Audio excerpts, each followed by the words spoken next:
Pembahasan pertama yaitu analisis kedudukan hukum bank sebagai pengendalian data pribadi dalam ekosistem digital perspektif UU PDP. Dalam kerangka hukum konvensional, hubungan bank dan nasabah didasarkan pada prinsip kerahasiaan bank yang diatur dalam UU Perbankan. Namun, dengan lahirnya Undang-Undang Nomor 27 Tahun 2022 tentang Perlindungan Data Pribadi UU PDP, kedudukan bank mengalami perluasan peran menjadi pengendalian data pribadi. Sebagai pengendali data, bank memikul tanggung jawab hukum yang bersifat absolut terhadap seluruh siklus hidup data atau data life cycle. Yang pertama, bank wajib memiliki legal basis yang kuat sebelum melakukan pemrosesan data, yang mencakup persetujuan eksplisit nasabah, pemenuhan kewajiban kontrak, atau pemenuhan kewajiban hukum lainnya. Dalam konteks digital banking, persetujuan ini seringkali dilakukan melalui mekanisme click-wrong agreement. Secara hukum, bank harus memastikan bahwa nasabah memahami secara sadar atau informed consent untuk apa data mereka digunakan. Kedua, bank memiliki kewajiban data minimization, yakni hanya mengumpulkan data yang benar-benar relevan dan diperlukan untuk layanan perbankan. Praktik cross-selling atau penggunaan data nasabah untuk pemasaran produk pihak ketiga tanpa izin tambahan merupakan bentuk pelanggaran hukum serius dalam rezim UU PDP. Selain itu, bank wajib melakukan data protection impact assessment untuk menilai resiko tinggi terhadap hak-hak nasabah sebelum meluncurkan fitur digital baru. Keamanan transaksi adalah pilar utama dalam menjaga stabilitas sistem keuangan. Secara yuridis, standar ini diatur secara komprehensif dalam dua poros hukum utama.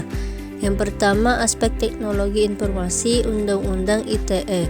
Berdasarkan Undang-Undang Nomor 1 Tahun 2024 tentang perubahan kedua Undang-Undang ITE, bank sebagai penyelenggara sistem elektronik atau PSE wajib menyelenggarakan sistem yang andal dan aman.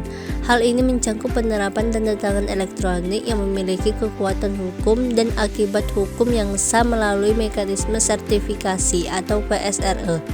Keamanan tidak hanya pada enkripsi, tetapi juga pada integritas dokumen elektronik agar tidak dapat dimanipulasi oleh pihak luar. Yang kedua, aspek sektoral POJK nomor 11/POJK 03/2022. OJK menetapkan standar operasional yang lebih teknis melalui manajemen risiko teknologi informasi atau MRTI. Bank wajib menetapkan Cyber Defense Index, yaitu perlindungan berlapis yang meliputi keamanan jaringan, keamanan aplikasi, hingga keamanan pada perangkat pengguna. Salah satu instrumen wajib adalah penggunaan Multi-Factor Authentication atau MPA. Secara hukum bisnis, jika bank tidak memenuhi standar operasional minimal yang ditetapkan OJK, maka bank telah melakukan kelalaian prosedural yang dapat berujung pada gugatan ganti rugi.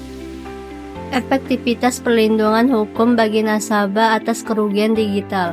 Menganalisis perlindungan hukum nasabah memerlukan tinjauan atas dua bentuk perlindungan, yaitu yang pertama preventif. Preventif ini dilakukan melalui pengawasan OJK terhadap transparansi produk bank digital.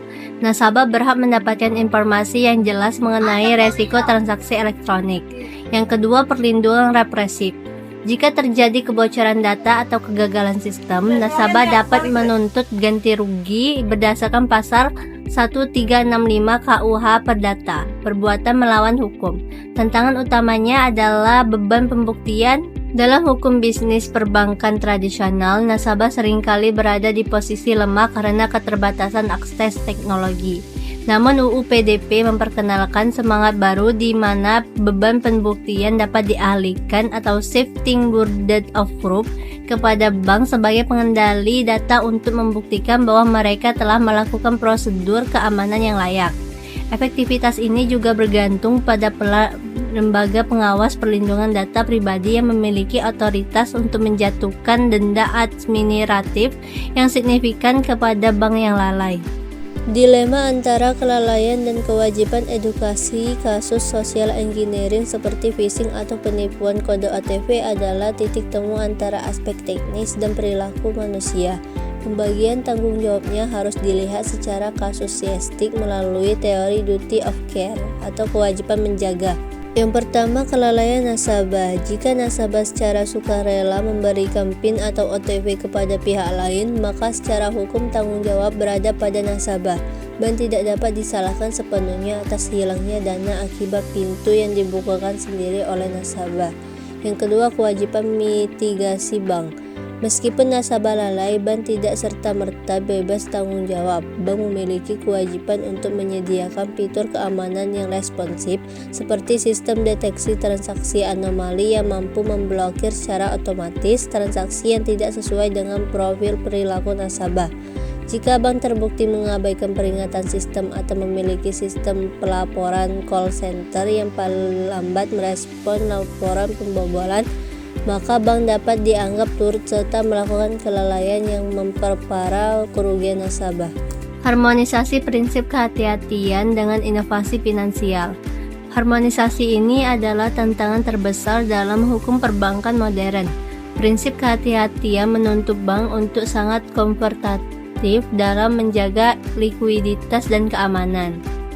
Sementara inovasi digital menuntut kecepatan dan kemudahan akses. Seperti yang pertama ada konsep cyberprudence. Konsep cyberprudence, prinsip kehati-hatian ini mengalami perluasan menjadi cyberprudence. Artinya kesehatan sebuah bank tidak hanya diukur dari rasio keuangan seperti CAR atau NPL, tetapi juga dari tingkat kematangan keamanan siber seperti cyber security maturity. Yang kedua, tentang regulasi. Indonesia menghadapi regulatory lag di mana teknologi seperti blockchain atau biometric authentication berkembang lebih cepat daripada peraturan pelaksanaannya.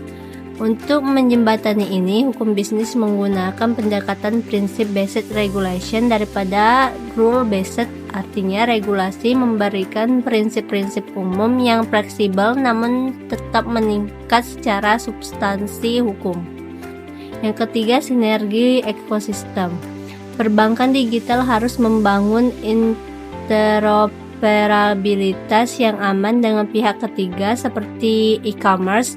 Secara hukum, bank harus memastikan kontrak kerjasama dengan pihak ketiga menyertakan klausul perlindungan data yang ketat, data proses agreement, agar resiko dari pihak luar tidak merembat ke sistem perbankan dan merugikan nasabah. Ini adalah bentuk studi kasus analisis yuridis dugaan kebocoran data nasabah pada institusi perbankan di Indonesia.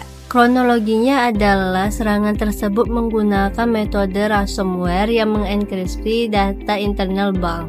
Namun secara hukum, insiden ini bukan sekedar masalah teknis siber, melainkan pelanggaran terhadap kewajiban kerahasiaan bank dan perlindungan data pribadi. Adapun dampak hukum yang muncul yaitu meliputi yang pertama, lumpuhnya layanan transaksi, yang dimana ketidakmampuan nasabah mengakses dana selama berhari-hari merupakan bentuk kegagalan pemenuhan kontrak oleh bank dalam menyediakan layanan jasa keuangan yang andal. Yang kedua, eksposur data sensitif. Data yang diduga bocor meliputi nama, nomor telepon, alamat, nomor rekening, hingga saldo nasabah yang secara tegas merupakan data pribadi yang wajib dilindungi menurut UU PDP. Kesimpulan dari pembahasan ini adalah transformasi digital perbankan bukan sekedar perubahan medium layanan, melainkan pergeseran paradigma hukum yang menetapkan bank sebagai pengendali data pribadi dengan tanggung jawab absolut sesuai amanat UU nomor 27 tahun 2022 dan standar keamanan sistem elektronik dalam UU ITE serta regulasi OJK. Keberhasilan transformasi ini sangat bergantung pada kemampuan hukum dalam memberikan perlindungan holistik bagi nasabah yang tidak hanya mencakup pemulihan kerugian material tetapi juga perlindungan imaterial terhadap ketenangan batin dan keamanan identitas futuristik guna mencegah resiko pencurian identitas Lebih jauh lagi, demi mewujudkan keadilan substansial di tengah ketimpangan akses informasi, diperlukan reorientasi beban pembuktian melalui doktrin pembuktian terbaik di mana bank wajib membuktikan keandalan sistem audit TEI miliknya dalam setiap sengketa. Dengan demikian, harmonisasi antara inovasi teknologi finansial dan prinsip kehati-hatian menjadi kunci utama dalam membangun ekosistem perbankan digital yang terpercaya, di mana hukum berfungsi sebagai instrumen penjaga stabilitas dan hak atas nasabah di ruang siber.